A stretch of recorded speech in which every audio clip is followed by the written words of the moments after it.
Well, we feel like some people would probably be high-fiving me or something, because we're finally at the end of this sermon series that we've been on now, and if you see the back of your bulletin, this is number 12. So this is one of the longest ones I think we've ever done. But I wanted to get into it in a little more depth than maybe sometimes we might get into a subject, because we're on the Sermon on the Mount, and there's 3 chapters to it, and I really wanted us to understand it better because it's one of the most quoted parts of the Bible.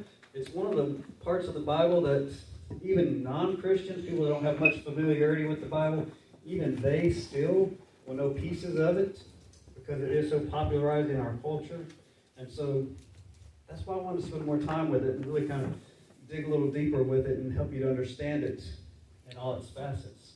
But anyway, this is our last one. And if you see on the back of the bulletin also, it tells you about our Facebook page and our YouTube channel. So what you can do is, if you missed one of these sermons or want to go back and check on something, because maybe you're reading the Sermon on the Mount and you want to just see what we've discussed in that regard, you can look back to these sources, and those things are written on the back of the bulletin. So, anyways, on this last one, I want to start off and just kind of walk our way through it a little bit and kind of review, and then we'll get into this last section. If you remember, when Jesus is casting his vision, his mission for the disciples and everything, on this Sermon on the Mount, as it's called, at the very beginning, he has this series of what he talks about, the blessed life, about being in God's will, because that's the blessed life. And he goes through again, blessed are the meek, blessed are the peacekeepers, and he goes through this again and again and again. And that first section, those blessed sayings are called what? Do you remember? The Beatitudes. Right. That's how it all begins. It starts with the Beatitudes. And he moves on, he talks about, from there he talks about, and this is where he's really casting the vision for them, and he calls the disciples to be salt and light in the world. And everything from that kind of flows from that topic of what it's going to look like in the world. And he says things like, don't think what I'm telling you is going against the law in any way. He says, I didn't come, and I'm not telling you to go against the law. He says, I come to what the law? Do you remember? He says, I'm to fulfill. That's right. I came to fulfill the law. I'm not going against it. Don't get me wrong. Don't misunderstand. I came to fulfill the law. And so he goes on about that, and he says, and don't get in, just because I'm calling you to this kind of life of faith, don't think I'm calling you to be like the religious leaders who like to be seen, who like to be esteemed by what they did. And Jesus gives some examples. He talks about how the religious leaders, they like to be seen and esteemed when they were giving alms, when they were giving to the poor. And they like to be seen and esteemed when they're fasting, to look like they're doing something religious and special. And they like to be seen and esteemed when doing what else? Do you remember?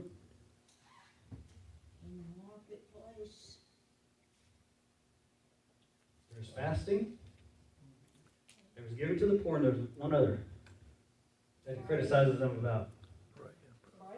Praying, yes. Right. Because they like to be seen in public places praying.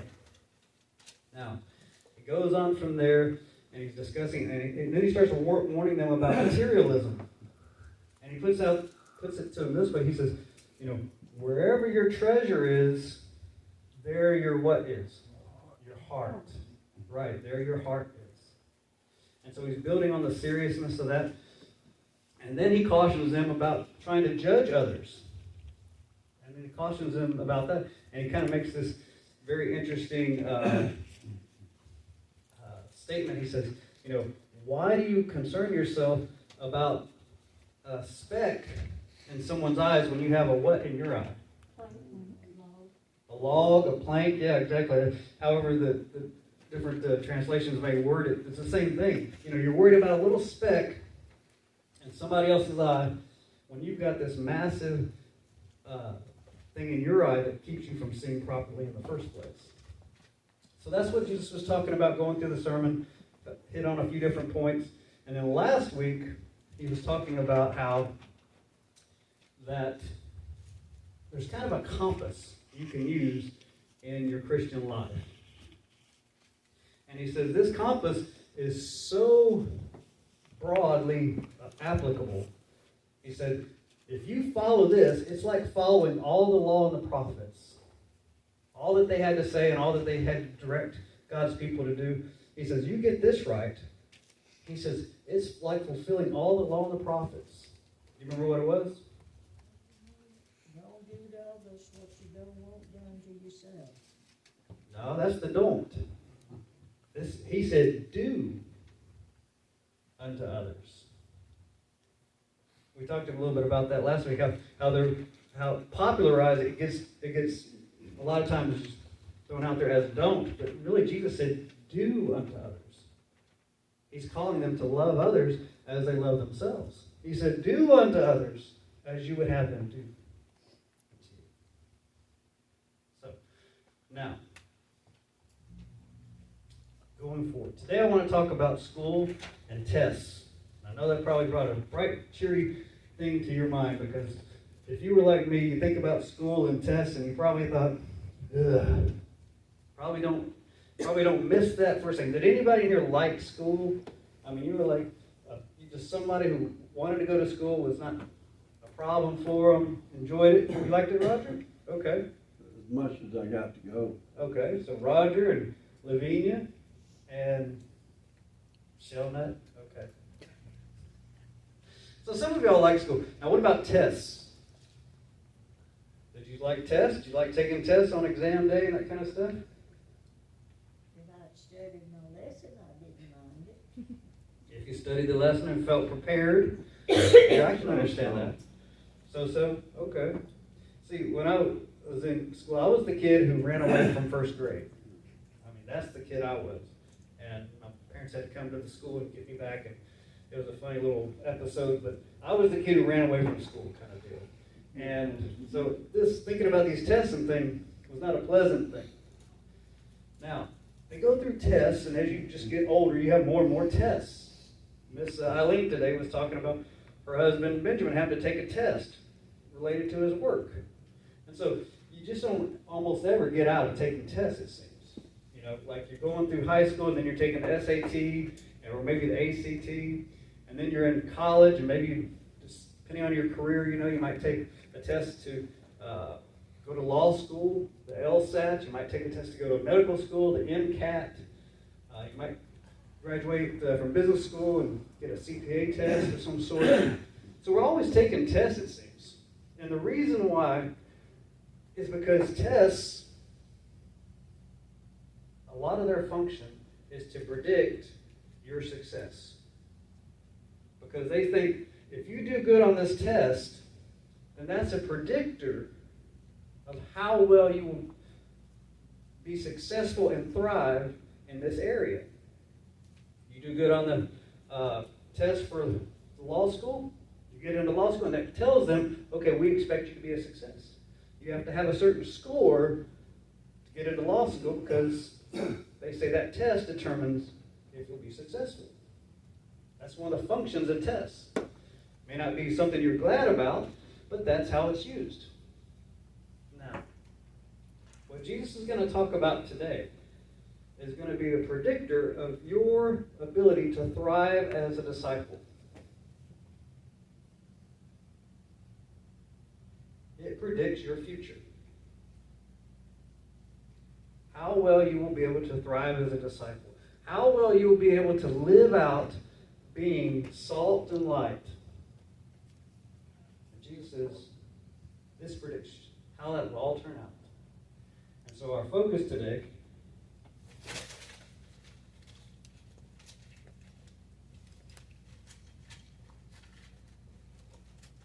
our future as disciples.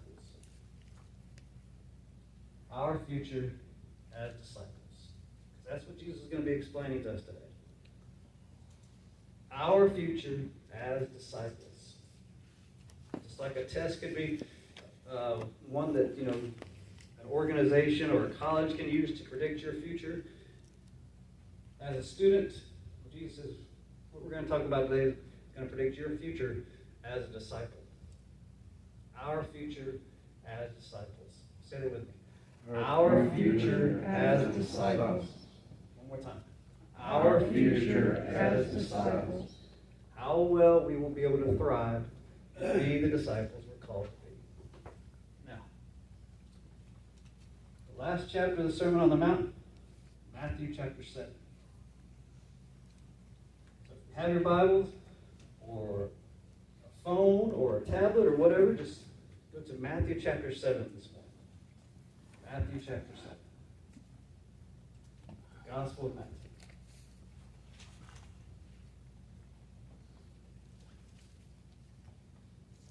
And in Matthew chapter 7,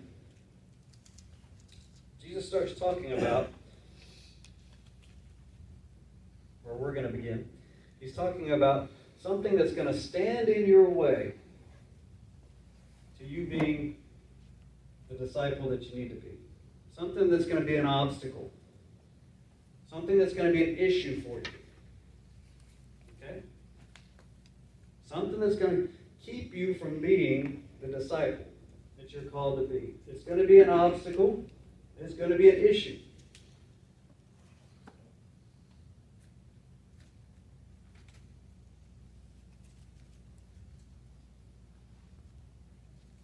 Others. Doesn't depend on your sincerity. Doesn't depend on your intentions. It doesn't depend on your seriousness. It doesn't depend on how well you're committed to it. Others. And guess what? You don't get to blame them. You don't get to blame them. Because Jesus is warning you about this. And this is in verse 15 through 20. Okay? He says, "Beware of false prophets who come to you in sheep's clothing, but inwardly they are ravenous wolves. And you will know them by their fruits." He said, "Do men gather grapes from thorn bushes or figs from thistles? Even so, every good tree bears good fruit, but a bad tree bears bad fruit. And a good tree cannot bear bad fruit, nor can a bad tree bear the good fruit. And every tree that does not bear good fruit is cut down, thrown into the fire. Therefore, by their fruits you will know them." That's the others that you're going to have to deal with.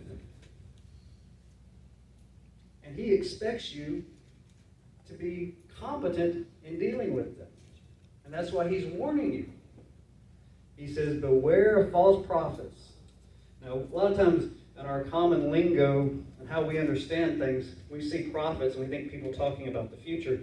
Really, prophet is a very old word, and it goes back to the idea of just basically standing and proclaiming what God said. So don't try and put it into a category necessarily of somebody talking about the future, predicting things, way into the future. Just think about somebody proclaiming and saying that they're speaking for God. And Jesus says, beware of false prophets who come to you in what? Sheep's clothing. Sheep's clothing. They come to you in sheep's clothing. You know who wears sheep's clothing? A shepherd. They come to you presenting themselves as shepherds, leaders, people of power, people of influence. That's how they present themselves to you. And Jesus says, beware of them. They come to you in sheep's clothing. They look like they can be trusted. They look like they're leaders. They look like shepherds. But inwardly, they are what? Wolves.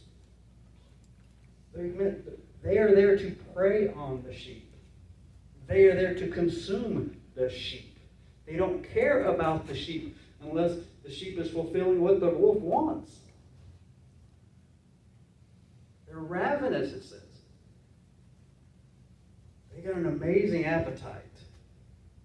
because they want to keep consuming and keep devouring, and they don't care.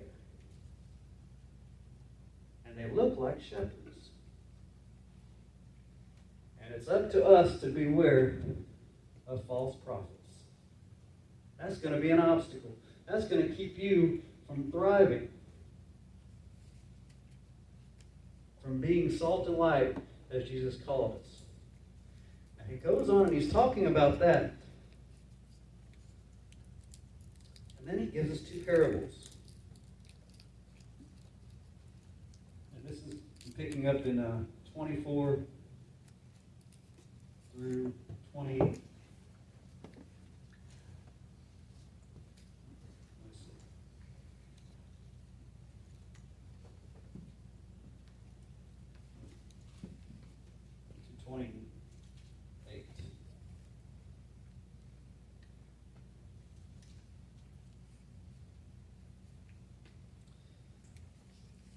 He says, therefore, whoever hears these sayings of mine, who hears my teachings and does them,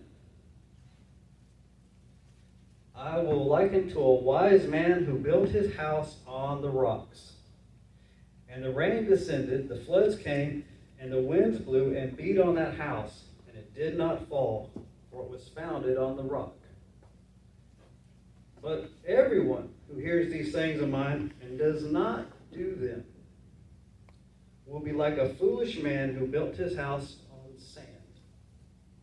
And the rain descended, the floods came, the winds blew and beat on that house, and it fell.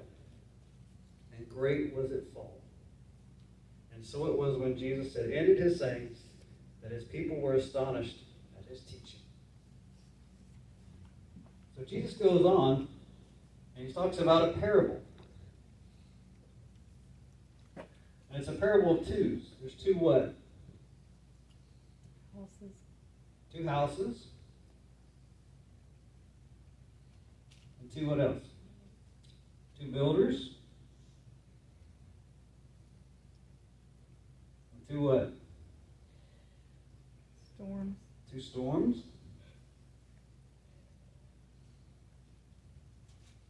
And one more. Two what? Foundations.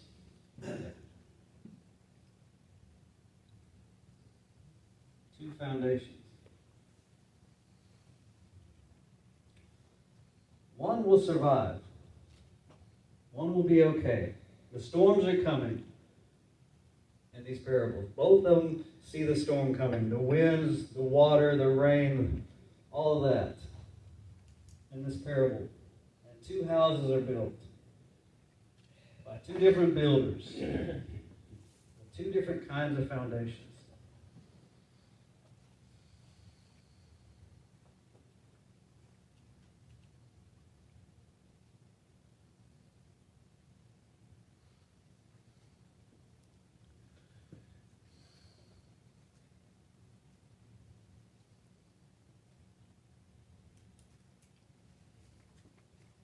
Your foundation predicts your future.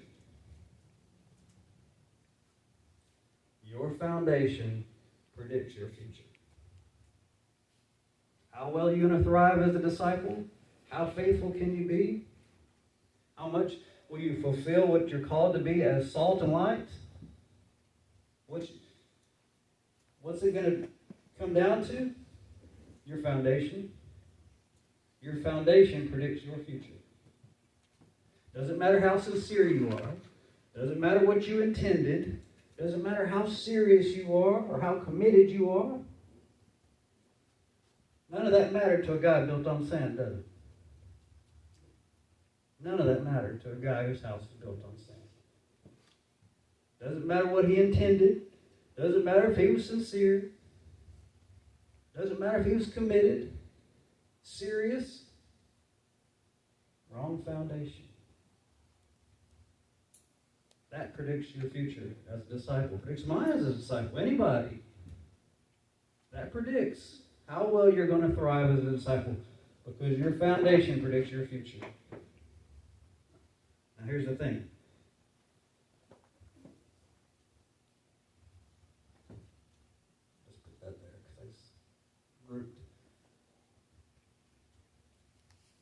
got Jesus talking about false prophets, warning about them, and telling us about them. And then you have this parable. You see how they intersect? A lot of times this parable is told, and it's kind of isolated. We don't get it in context. But see how they intersect? False prophets mess with your foundation. False prophets mess with your foundation. They tell you lies. They deceive you. It's about them. It's not about following Christ. False prophets mess with your foundation. It's kind of like this.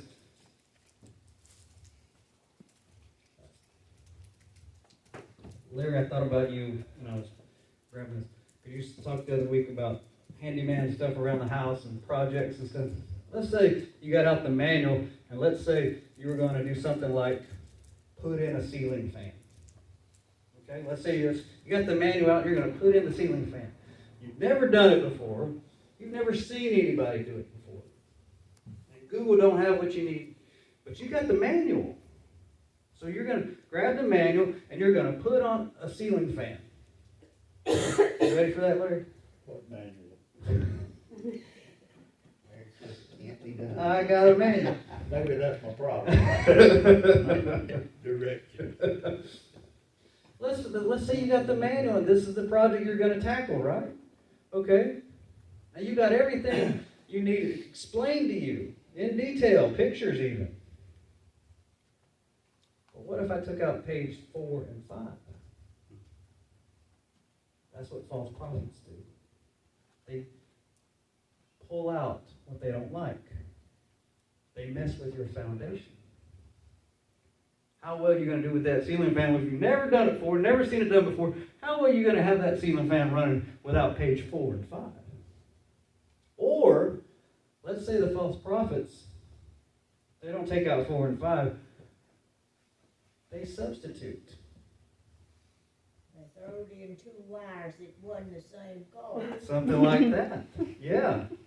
Now how well is that ceiling fan going to run? You got a couple pages of stuff that you were never supposed to be doing. You've got a couple pages of stuff that aren't even related to everything else.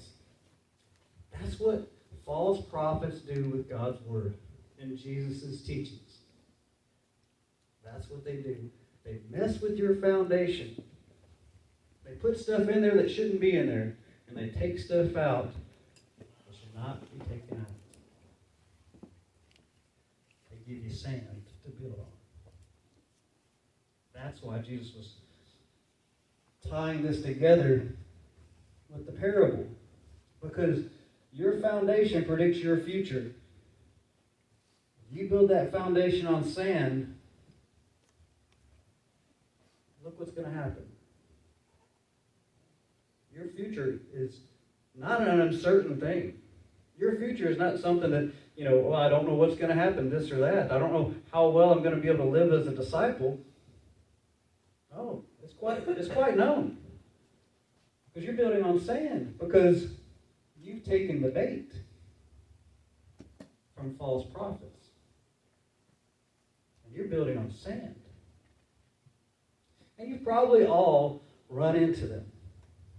If you got a TV, got the internet, you've run into them. There's one false prophet in the Atlanta area that was made a lot of news a few years back because he was talking about how he thought Jesus was actually quite rich. And he was just basically pretending for his disciples. Of course, this is also the same false prophet who's got a Rolls Royce, a jet, and a house bigger than anybody you probably ever met.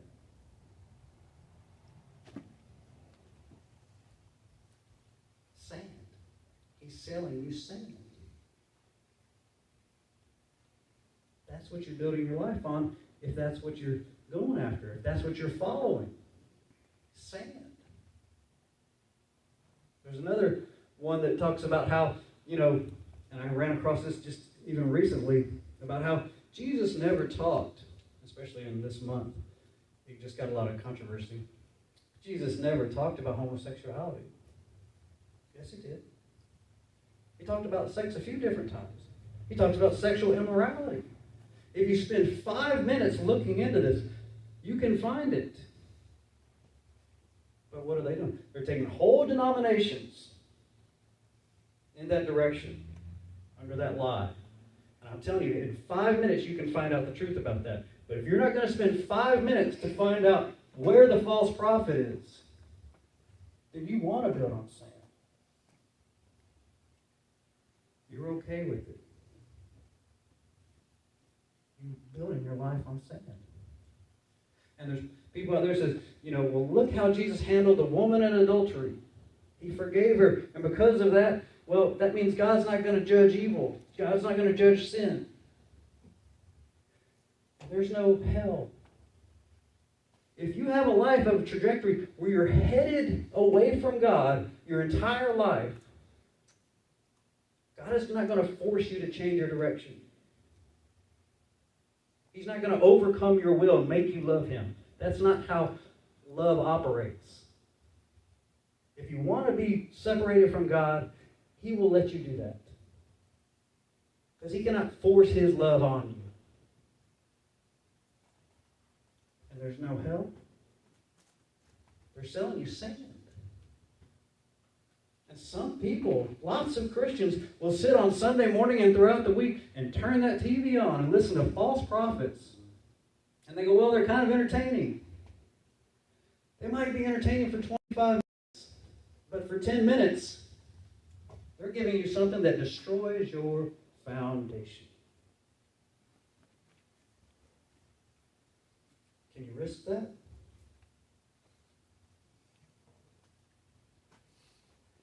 Your foundation predicts your future. A few years back, you could probably remember this. There was a large ministry. It was basically based on a radio ministry, and it grew out of that. And the pastor, I use that term loosely, his big thing was, absolutely you can tell when Christ is coming back. Absolutely you can know exactly what day. And he put it out there, and he got a lot of attention and everything. Sand. Had people sending in tons of donations because they didn't think they needed their money anymore. World's going to end. Sand.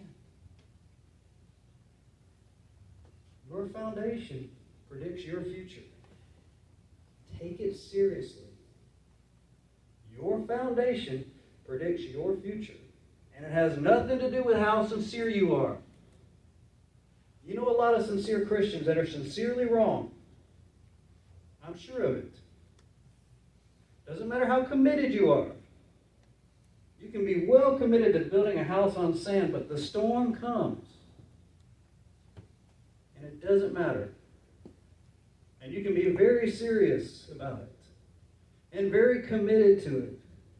And it doesn't matter when the storm comes, because it's all sand. And Jesus says, beware. They're wolves. They're wolves. He calls us to build on the rock, on Him. He says, listen and apply. Who hear my words and do them. Listen and apply. Look at His words. Apply them to your life. That's the rock. He's inviting you into something. He's inviting you to experience what it's like to live as a disciple. He's inviting you to do your part and be a member in this revolution of being salt and a light, to being a blessing to this world, because this world's falling apart. And it needs faithful Christians. But you can't do that, and I can't do that with a foundation of sand. Your foundation predicts your future. Let's take it seriously. Let's accept the invitation to live out this life as we're called. Let's accept the invitation. As the music plays, that's what I want to put on your heart this morning. As Jesus concluded His sermon, that's how we're concluding this. It It's an invitation to build on a rock. Because our foundation predicts our future.